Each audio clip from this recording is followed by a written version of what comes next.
Muy buenas noches, estimados alumnos. Damos inicio a la clase número 21, siempre correspondiente al tema de la responsabilidad civil. Estábamos hablando en la clase anterior sobre el artículo 42 y siguientes, que nos da algunos parámetros de la responsabilidad civil como tal en el proceso penal.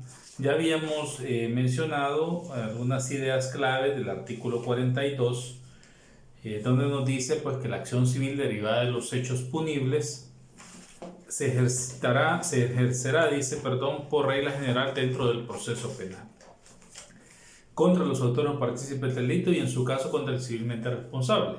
Quiere decir de que también se puede ejercer en los tribunales civiles y mercantiles, ya lo habíamos explicado anteriormente. Otra idea importante es que el autor del delito no precisamente va a ser el responsable civil. Puede haber otra persona ajena que actuó, por ejemplo, en salvaguarda de un bien jurídico y esa persona puede ser responsable civilmente en estos casos.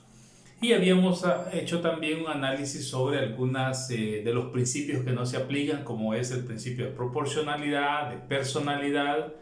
En la responsabilidad civil no se aplican a diferencia del proceso penal como tal. Bien, luego nos habíamos quedado en el artículo 43 específicamente y dice de la siguiente manera, vamos a leerlo por acá.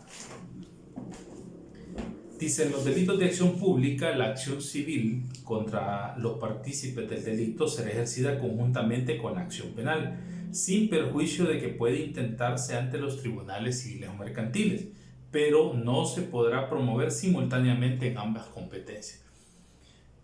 Bueno, el fiscal ejercerá la acción civil en la respectiva acusación, pero si el ofendido o su representante legal ejerciere la acción penal por medio de querella, se entenderá que también ejerce la acción civil a menos que expresamente renunciare a ella. En el caso de renuncia expresa de la acción civil por el querellante, solo se podrá ejercer la acción penal. Vean qué interesante esto, porque en un primer momento hay que entender que el fiscal está en la obligación de solicitar la reparación civil o el resarcimiento civil desde el inicio en el requerimiento como tal. Si vemos el artículo 294, ordinal quinto, nos damos cuenta que ahí está dentro de los requisitos y dice el requerimiento fiscal, requisitos, la solicitud contendrá, dice, dos puntos, ordinal quinto, la petición de todo lo que se considere pertinente para el ejercicio efectivo de la acción civil, tales como el secuestro, el resguardo de los bienes del imputado, del civilmente responsable, las diligencias útiles para probar los daños materiales o morales y el monto de la pretensión civil. Dice las diligencias útiles para probar los daños morales y el monto de la pretensión. Acordemos ya la ley específica en establecer los medios probatorios y la cuantía que se debe de pedir al juez de paz para que inicie con estas diligencias.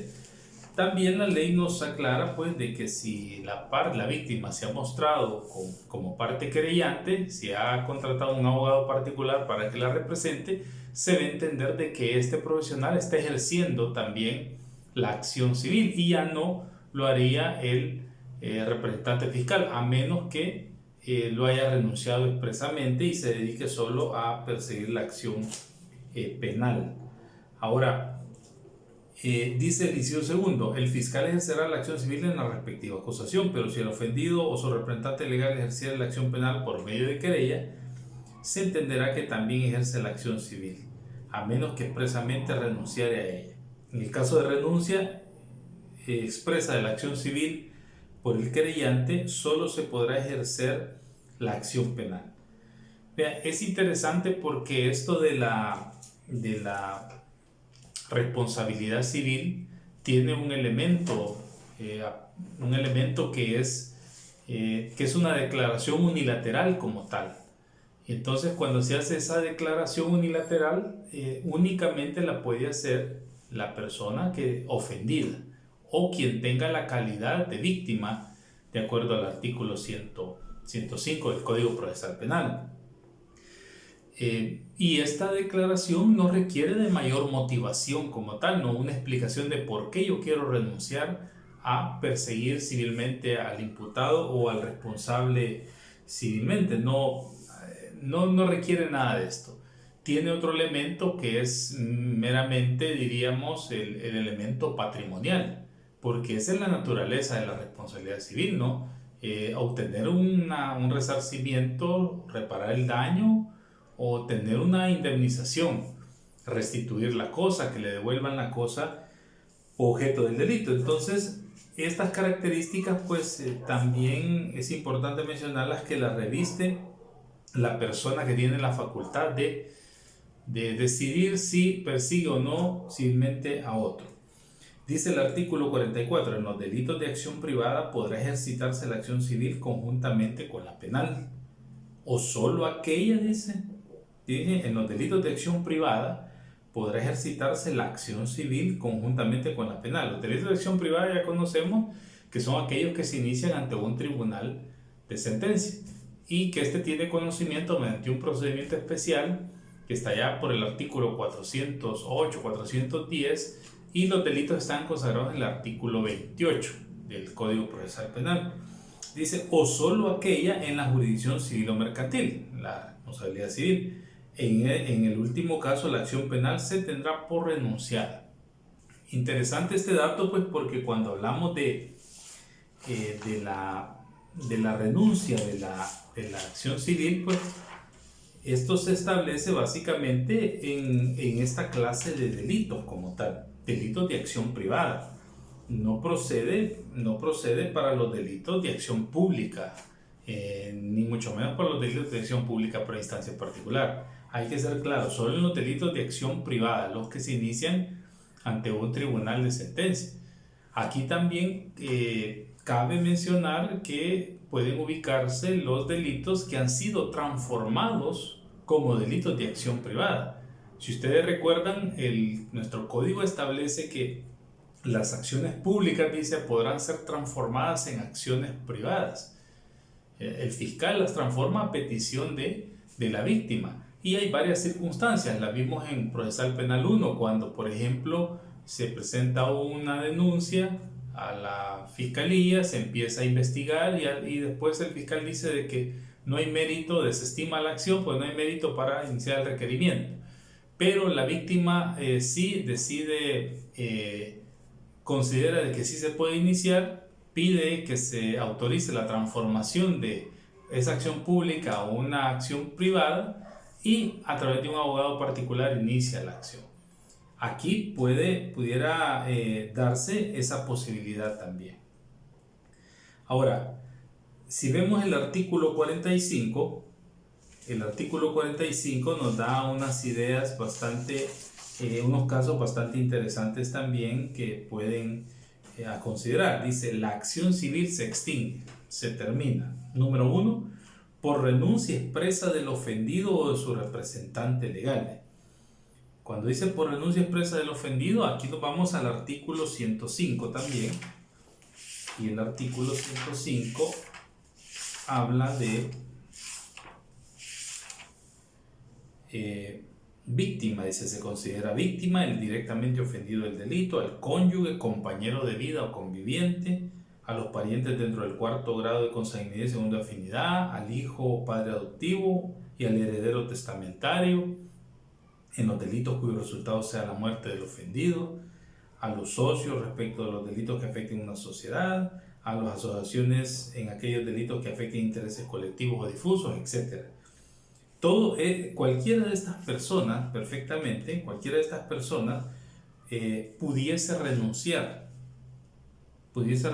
a perseguir la acción civil como tal. Un conviviente tiene facultades para decir, mire, vamos a dejar la responsabilidad civil, no la necesitamos que se persiga penalmente, ¿no? Por supuesto, una conviviente, digamos, del occiso, de la víctima que acaba de fallecer, porque si está el occiso, si está la víctima con vida, pues lógicamente la víctima principal, me refiero, tendrá ella que decidir o él que decidir esa situación. Ahora, es importante que esta renuncia, fíjense bien, que esta renuncia se haga antes de que exista una sentencia definitiva, una sentencia firme. porque si se hace posteriormente ya no tendría ningún efecto. El hecho de que sea, digamos, unilateral esta voluntad y pueda renunciar también tiene este requisito que debe hacerse antes de que el juez, antes de que la sentencia esté firme. No digo antes que se dé la sentencia, porque pudieran existir algunos los recursos que pueden establecerse, pero antes de que esta sentencia esté firme. ¿Qué pasaría? El problema se suscita cuando hay varias víctimas, digamos, varias víctimas, y nuestro Código Procesal Penal no dijo nada sobre si hay varias víctimas, cómo van a establecer, digamos, la renuncia sobre un mismo delito. Bueno, aquí tendría que entenderse pues de que los que quieran pueden renunciar, pero los otros no, pero ninguno va a afectar a la voluntad del otro. Pero no dijo nada el Código Procesal Penal sobre cuando hay pluralidad de víctimas. Bueno, el otro caso es cuando dice por sobreseimiento. La acción civil se extingue, numeral 2, por sobreseimiento. Ya están los casos donde se puede dictar un sobreseimiento. Por ejemplo, el artículo 350 nos habla de las causales de sobreseimiento. El juez podrá dictar sobreseimiento definitivo en los casos siguientes. Y aquí dice cuando resulte con certeza que el hecho no ha existido, no constituye delito, cuando se hace posible fundamentar la acusación, cuando se declara extinguida la acción penal, y empieza a dar una serie de lineamientos acá en el artículo 350. Pero el punto es, dice, por sobreseimiento se extingue, salvo, dice, que se pronuncie por alguna de las siguientes causas. Y lo primero que menciona es la inimputabilidad. ¿Por qué razón? Bueno, aquí nos vamos al artículo 27, específicamente el numeral cuarto del Código Penal.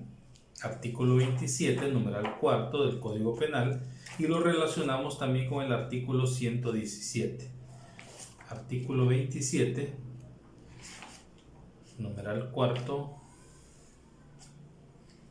dice excluyentes de responsabilidad. No es responsable penalmente, ordinal cuarto, quien en el momento de ejecutar el hecho no estuviera en una situación de comprender lo ilícito de su acción u omisión o de determinarse de acuerdo a esa comprensión por cualquiera de los motivos siguientes: enajenación mental, grave perturbación de la conciencia y desarrollo psíquico retardado o incompleto. En estos casos, el juez o tribunal podrá imponer al autor alguna de las medidas de seguridad que servía este código. No obstante, la medida de internación solo se aplicará cuando el delito corresponda a otra conducta.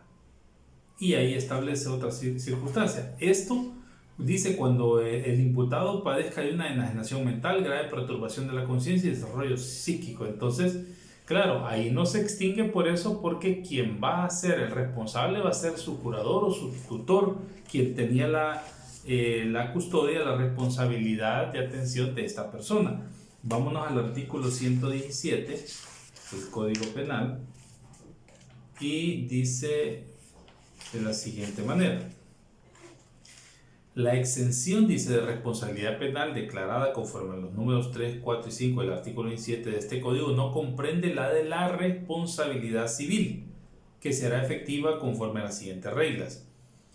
Ordinal segundo, en el caso del numeral cuarto, son responsables civiles subsidiarios de los que tengan a los autores o partícipes bajo su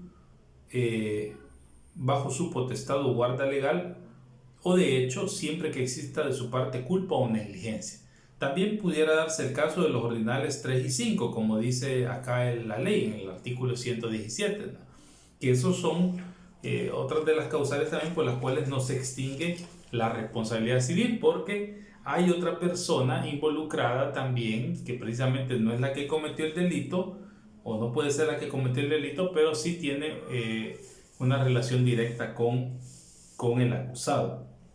Entonces, bien interesante, artículo 27, numeral cuarto, tercer y quinto, correlacionado con el artículo 117 del Código Penal.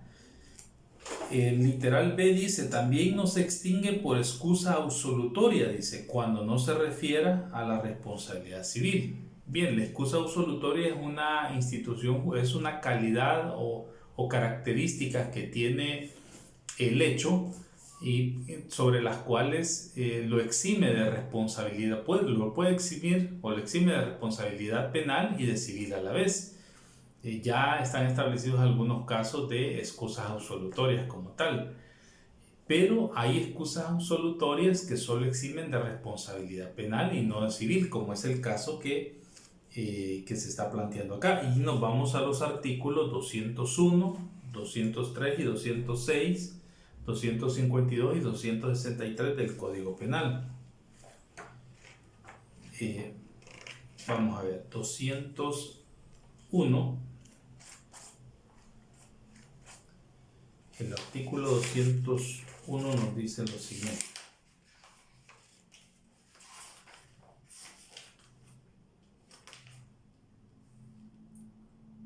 ...201, 203... El artículo 201 está comprendido en los delitos, dice, de los atentados contra derechos y deberes familiares. Y el 201 habla del incumplimiento de deberes de asistencia económica y el 201A del incumplimiento del pago de la pensión compensatoria. El 203 habla de inducción al abandono. Ahora, el interesante es el artículo 206, donde nos dice claramente la excusa absolutoria. En los casos de los artículos 201 y 203 quedan exentos de pena, dice, el que pagare los alimentos debidos. Esta excusa absolutoria solo podrá otorgarse una sola vez a una misma persona y únicamente comprende, dice, la exención de la pena de prisión. Es decir, si yo debo una cuota alimenticia y la pago, pues me eximen de responsabilidad penal de mi pena, pero los perjuicios que yo causé, los daños morales, psicológicos o de salud sobre el menor o la persona a quien yo tenía que alimentar, pues eso sí me los pueden reclamar a través de la vía civil, esa indemnización por daños y perjuicios. Perfectamente puede ser. Dice, el que a juicio prudencial del juez hubiera, B2, el que a juicio prudencial del juez hubiera tenido razón justificada en beneficio del menor para inducirlo al abandono.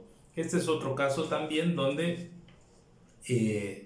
puede haber una responsabilidad civil por el daño que hubo. Por eso dice, en los casos del artículo 201 y 203 quedan exentos de pena, ¿sí? Pero no habla de la exención de la responsabilidad civil. Si vemos el artículo 252, también el artículo 252 está vinculado con los delitos relativos a la hacienda pública y dice, en los delitos de este capítulo no se impondrá pena alguna al imputado si en cualquier momento satisfaciere debidamente al fisco los impuestos evadidos con sus respectivos accesorios. Y ahora vemos el artículo 263.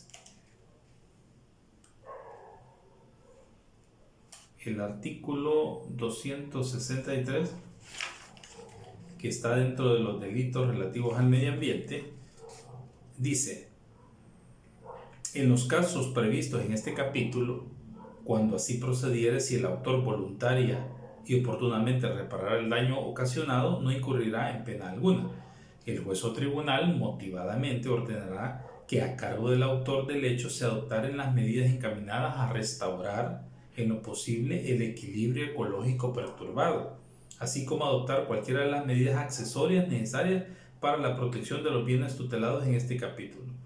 Aquí de lo que se trata también es de que en estos casos la responsabilidad civil que puede ir en favor de, digamos, de una persona sobre alguna situación de contaminación ambiental o defraudación de bosques, o de fauna, según los delitos que establece acá, pues perfectamente el juez puede ordenar una reparación civil y si los inmuebles son del Estado, pues a favor del Estado como tal.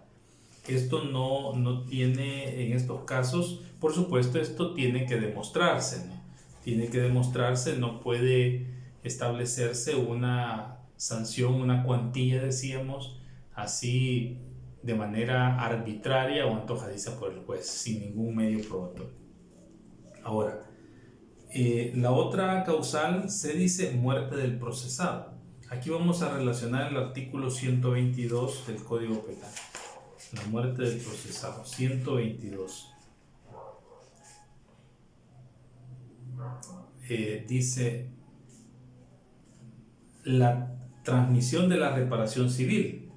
Aquí dice de la forma de cumplir con la responsabilidad civil, y el artículo 22 dice, 122, la obligación de la reparación civil recae sobre la sucesión del deudor y grava los bienes sucesorales transmitiendo las mismas a sus herederos en cuanto a los bienes heredados. Y el derecho de exigirla lo tendrán los herederos del ofendido si éste hubiera fallecido.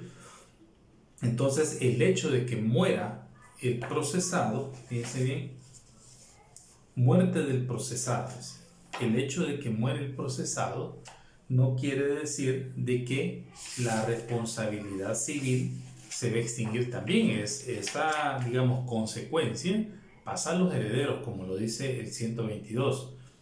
La obligación de la reparación civil recae sobre la sucesión del deudor, grava los bienes sucesorales, transmitiendo la misma a sus herederos. En cuanto a los bienes heredados, por supuesto, acá debe de existir una sentencia, porque alguien puede decir, mire, él está condenado ya y murió.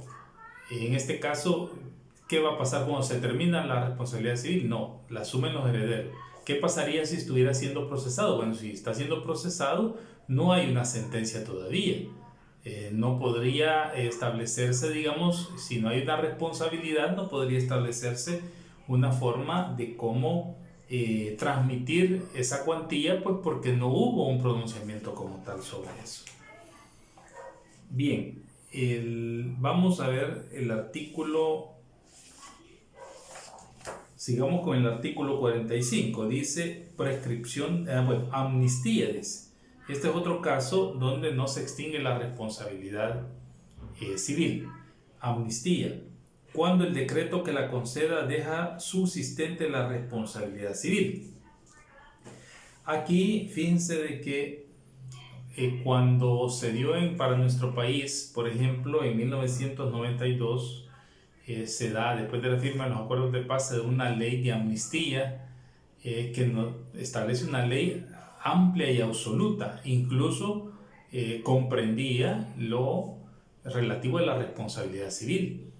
Y es decir, fue algo muy atentatorio, pues, porque había un perdón y olvido de los delitos cometidos en el periodo de guerra civil, incluía también la responsabilidad civil, lógicamente. Entonces no había nada que perseguir penalmente y consecuentemente nada de que establecer civilmente. Pero después sale, en 1998 se aprueba la ley de cursos de gracia, y esta ley, precisamente en el artículo 7 y 11, si la buscamos, artículo 7 y 11 de la ley de cursos de gracia, dice de la siguiente manera. Ley de cursos de gracia, ok. Acá está. En el artículo 11, el artículo 7 y 11 habla respecto a la responsabilidad civil. Dice clase, las amnistías pueden concederse de manera absoluta o con las condiciones y restricciones que la justicia, la equidad y la utilidad pública aconsejen. Entre estas restricciones podrá imponerse que subsista la responsabilidad civil en los casos de condenados. Entonces ya esto tiene relación también con el artículo 11.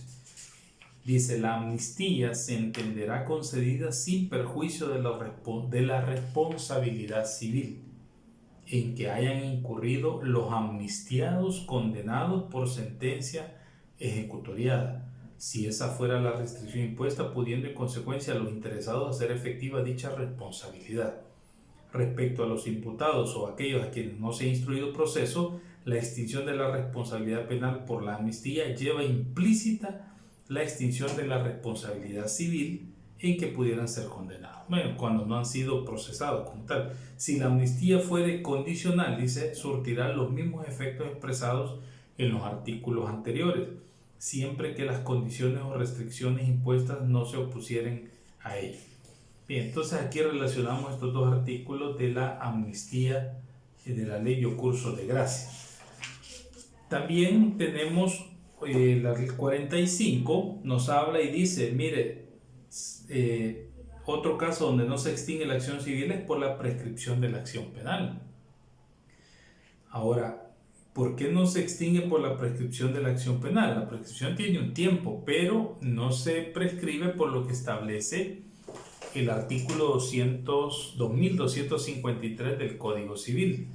Si vemos el artículo 2253, dice, la prescripción que extingue las acciones y derechos ajenos exige solamente cierto lapso de tiempo durante el cual no se hayan ejercido dichas acciones. Se cuenta este tiempo desde que la acción o derecho ha nacido. Este tiempo es en general de 10 años para las acciones ejecutivas y de 20 para las ordinarias. Este tiempo es cuando existan simultáneamente la acción ejecutiva y la ordinaria, la prescripción de esta correrá al mismo tiempo que de aquella. De suerte que transcurridos los 10 años de la acción ejecutiva, la ordinaria durará solamente otros 10. ¿Por qué no prescribe? Bueno, porque en este caso estamos hablando de una acción ordinaria que tiene como un periodo de 20 años desde que nació el derecho. Y puede darse el caso de delitos que prescriban a los 6, 8 años. El homicidio, por ejemplo, prescribe a los 10 años de no iniciarse la acción penal. Y como va a ser una acción ordinaria, esta tiene, digamos, 20 años como tal, es decir, tendría 10 años más todavía para poder establecer en un momento determinado algún tipo de acción o una indemnización, un proceso de indemnización por daños y perjuicios por la vía civil como tal. Entonces, por supuesto, como consecuencia del delito, ¿no? Hay un procedimiento especial por daños y perjuicios, indemnización por daños y perjuicios, que se rigen por las leyes civiles, y precisamente de eso es lo que se trata la ley cuando dice que por la prescripción no va a dar lugar a que se extinga la acción penal, pensando en este periodo de 20 años que tiene una acción ordinaria. Ahora, habría que conocer las leyes civiles, saber de ese procedimiento para poderlo ejecutar como tal. Bueno, dice la revocatoria por el artículo 45, habla de la revocatoria de la instancia particular. El F habla de la aplicación del criterio de oportunidad. Aquí nos vamos al artículo 21, donde claramente nos dice: la aplicación del criterio de oportunidad no afectará lo relativo a la responsabilidad civil. Bien, ya habíamos hablado en clases anteriores que cuando a una persona se le otorga un criterio de oportunidad, pues se le está eximiendo de responsabilidad penal por su colaboración o por otras circunstancias que puedan presentarse. Ya la ley contempla algunas causas donde se puede aplicar el criterio en el artículo 18. Pero la responsabilidad civil siempre subsiste, dice como tal. Bueno, porque el hecho de que salga en libertad por haber colaborado no quiere decir de que él no sea también, no se le pueda atribuir o demostrar la cuantía o la responsabilidad solidaria que va a tener con los demás y reclamarle a la víctima la parte civil que le corresponde. Esa es la razón por la cual no se extingue en este caso, por revocatoria de la instancia particular. La acción civil se extingue, dice, salvo por sobreseimiento, salvo que se pronuncie por alguna de las siguientes causas. Revocatoria de la instancia particular. ¿Por qué no se extingue cuando hay una revocatoria? Bueno, porque si yo no autorizo a fiscalía, a la policía para que investigue, pero eso no quiere decirte que el delito se va a archivar definitivamente, se va a terminar el proceso porque el delito se ha cometido, habría un impedimento de procesabilidad para darle trámite, pero el periodo de la prescripción todavía empieza a correr, ¿no?, sobre eso, y sobre ese tiempo cabe la posibilidad de que pueda reabrirse nuevamente ese caso. Entonces, y si se extinguiera y se abre posteriormente, ya no habría posibilidad de reclamar la responsabilidad civil. Esos son las variantes que establece el código respecto a este caso. Ahora, dice, por sentencia definitiva absolutoria, por esto se extingue también, salvo, dice, en los casos siguientes. Fíjense, primero, duda en la responsabilidad del imputado, y dos, cuando hubiere precedido veredicto absolutorio del jurado. Interesante esto, porque es interesante porque aquí se cumple la regla de que no siempre el que es condenado penalmente va a ser responsable civil también del delito, sino que puede haber una persona que sea absuelta en responsabilidad penal pero condenada en responsabilidad civil. Y es el caso, dice acá, por sentencia absolutoria, salvo cuando haya primero duda en la participación del imputado. Si hay duda, el hecho de que se haya cometido un delito y que la persona fue absuelta porque generó duda de la prueba, había prueba pero un poco dudosa, no quiere decir que no haya causado un daño, que el daño no esté latente o que no obstante sea demostrado, pues tiene que responder sobre eso. Este es un caso, digamos, como de tendría que ser mucha discrecionalidad del juez, pero también hay que considerar de que la responsabilidad debe estar plenamente demostrada, responsabilidad civil debe estar plenamente demostrada para que pueda pronunciarse en esta vía. Lo mismo cuando hubiere precedido veredicto absolutorio del jurado. Ya conocimos que el jurado resuelve en base a su íntima convicción y la ley no le pide ningún tipo de motivación o argumentación al momento de emitir su decisión, únicamente lo que dicta su conciencia, y su conciencia dice que es absuelto de responsabilidad penal, pues se va a establecer en los términos, pero eso no quiere decir de que se obvie o que no exista o que no puede existir un daño como consecuencia del delito. Entonces, sobre la base de eso, el legislador previó que ante un tribunal de conciencia que puede dar una resolución en esos términos, no obstante la prueba sea más que clara, para no desmejorar a la víctima ante esa situación, pues la ley ha considerado también que debe de protegerse, pues si la víctima ha demostrado una responsabilidad civil, no tuviera sentido y lógica de que siguiera la misma suerte de la absolución penal cuando está demostrada. Bien, nos quedamos en este momento y continuamos en la siguiente clase.